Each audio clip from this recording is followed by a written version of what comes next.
Bismillahirrahmanirrahim. Chapter number 3, the general equation of a straight line. In this chapter, first we discuss linear equation. Equation of degree 1 is called linear equation. Where cadets linear equation उसे कहते हैं अगर उसमें कोई power 1 हो तो हम उसे linear कहते हैं. अब linear टू वन वेरिएबल भी हो सकती है और linear टू वेरिएबल भी हो सकती है. Here we concern to the linear equation in two variables x and y. For example, 2x plus 3y equal 0, linear equation in two variables. A linear equation in two variables represents a straight line ax plus by plus c is equal to 0, where a, b, c are constant is called the general form of the linear equation.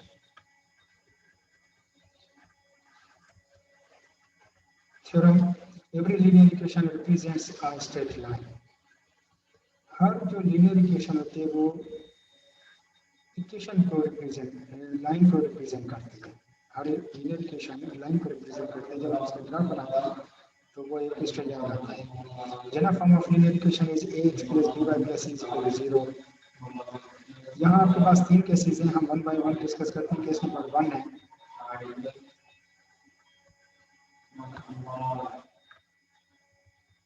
अगर a 0 हो और b 0 ना हो, then the equation 1 becomes 0 into x plus by is equal to minus c or y is equal to minus c upon b. It is the equation of the form y is equal to b. Say b and which represents a straight line parallel to x-axis. जो हमने अभी stand form 1 में पिछले lectures में पढ़ा कि ये आपके पास parallel to x-axis होगी. Case number 2 है if a not equals to 0 and b is equal to 0, then equation 1 becomes ax is equal to 0, y is equal to minus c or x is equal to minus c upon b. ठीक है cadets, तो ये आपके पास आ जाएगी that is parallel to y axis.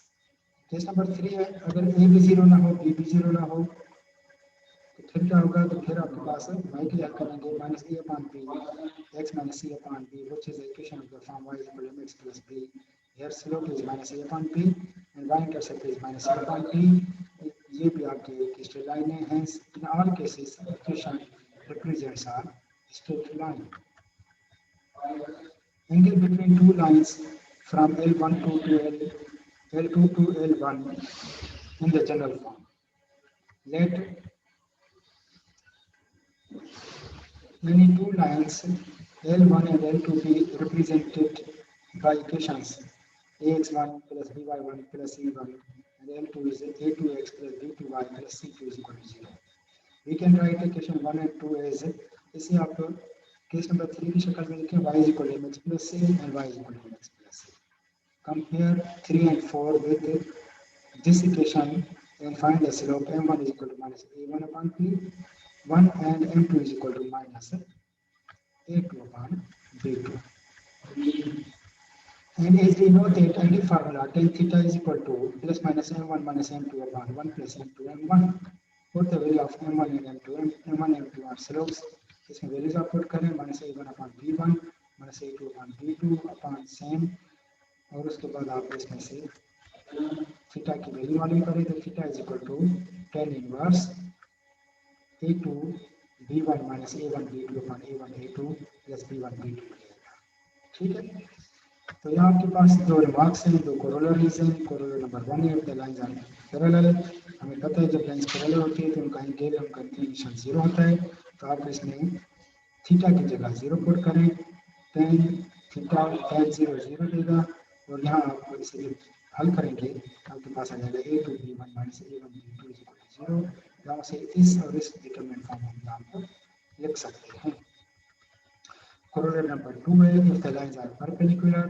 हमें पता है जब लाइंस परपेंडिकुलर होती है तो उसका जो एंगल होगा वो 90 डिग्री होगा. तो इसमें 90 पुट करें, tan 90 हमें इंफिनिटी देता है, और फिर आप सॉल्व करें तो आपके पास जवाब आएगा a1 a2 plus b1 b2 is equal to 0.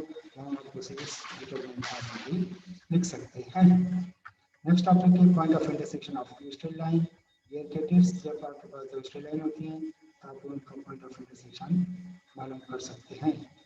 यानी मालूम करने का तरीका ये कि x के पहले कोफिशिएंट सेम करेंगे और फिर जो इक्वेशंस बनेंगी आप उन पर y के लिए हल करेंगे. फिर y के कोफिशिएंट सेम करेंगे तो y के कोफिशिएंट सेम होने से y कट हो जाएगा, बाकी x के हो गए, तो आप उसको x के हल करेंगे तो आपके पास जो आंसर आता है, सॉल्यूशन सेट आता है, that is called point of intersection. The next topic is concurrent lines. If two or more lines intersect at a common point, they are said to be concurrent. The point of intersection is called the point of concurrency. अगर आपके पास carriers दो या दो से ज्यादा जो lines intersect करेंगी एक सिंगल पॉइंट पर, तो lines are said to be concurrent and the point of intersection is said to be concurrency. Concurrency of three lines, हम concurrency कैसे शो करते हैं कि these lines are concurrent, तो उसके लिए एक सादा सा तरीका है कि आपके पास तीन इक्वेशन है, इक्वेशन 1 2 3, आप इक्वेशन 1 और 2 को हल करें, पॉइंट ऑफ सॉल्यूशन आएगा, पॉइंट ऑफ इंटरसेक्शन आएगा, वो पॉइंट ऑफ सॉल्यूशन और पॉइंट ऑफ इंटरसेक्शन है वो तीसरे इक्वेशन में पुट करें, अगर वो सेटिस्फाई करे हम कहते हैं कि ये जो तीन लाइंस हैं the lines are concurrent. Position of a point with respect to a given straight line. हम इस टॉपिक में ये डिस्कस करते हैं कि जो आपके पास एक पॉइंट है उसका स्ट्रेट लाइन के मुताबिक क्या पोजीशन है, मतलब वो उस लाइन से ऊपर है या बिलो है। तो यहाँ हम एक थ्योरम की शक्ल में डिस्कस करते हैं। The line ax plus by plus c is equal to 0 and b greater than 0. There are two parts. If p1 of x1 y1 is a point above the line, then ax1 plus by1 plus c greater than 0. If p1 of x1 y1 is a point below the line, then ax1 plus by1 plus c less than 0. अगर आपने point put किया जो आपका 0 से बड़ा या above the line, अगर 0 से छोटा आया तो बिलो द लाइन है। Distance of a point from a line, हम एक पॉइंट का दूसरी लाइन से डिस्टेंस कैसे मालूम करते हैं, तो let it be a line whose equation is ax plus by plus c is equal to 0 and it d be the perpendicular distance from a given point p1 of x1 y1, d is equal to p1 m and p2 of x2 y2 is on the line A. That is p by p2 is parallel to x-axis and theta p by p formed by L with x-axis as shown in the figure. तो इसमें हम तरीका सीख लेते हैं कि आप सबसे पहले जो आपके पास एक इक्वेशन है आप उसमें से स्लोप निकालते हैं, ठीक है। वो स्लोप आपको जो दूसरी इक्वेशन में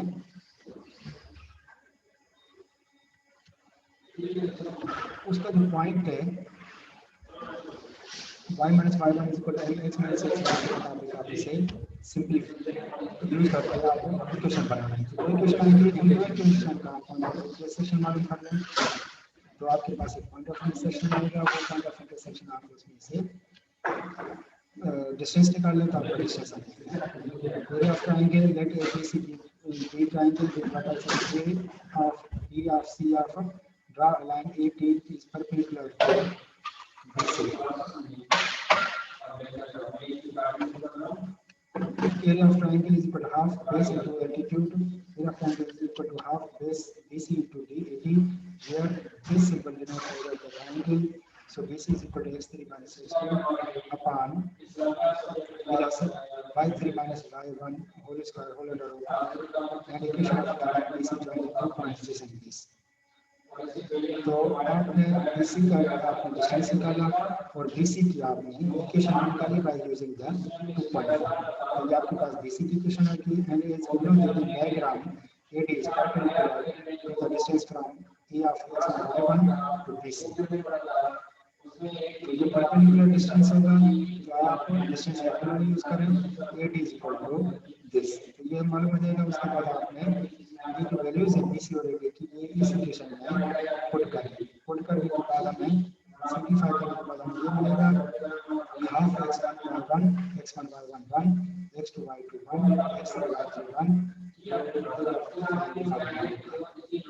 area of triangle in polar coordinates क्या होगा वो भी आपके पास ये फॉर्मूला होगा। Area of triangle BC is equal to half r1 r2 sin theta 2 minus theta 1 plus r2 r3 sin theta 3 minus theta 2 plus r3 r1 sin theta theta 1 minus theta 3, where A is R1 theta 1, B is R2 theta 2, and C is R3 theta 3. Area of quadrilateral का formula BE होगा, the area of triangle is equal to area of quadrilateral is equal to half x1 minus x3, y1 minus y3, x2 minus x4, y2 minus x3. Here caveats, now we discuss collinear points. There are more points also to be collinear if they lies on the same line. Otherwise, these are non-collinear. And we know the non-collinear points form a triangle. ठीक है, अगर हम उस points को discuss करना चाहते हैं collinear या नॉन कोलिनियर है तो हम इस एरिया ऑफ ट्रायंगल करेंगे. अगर ड्रॉप 0 आए तो हम कहेंगे कि the points are said to be collinear.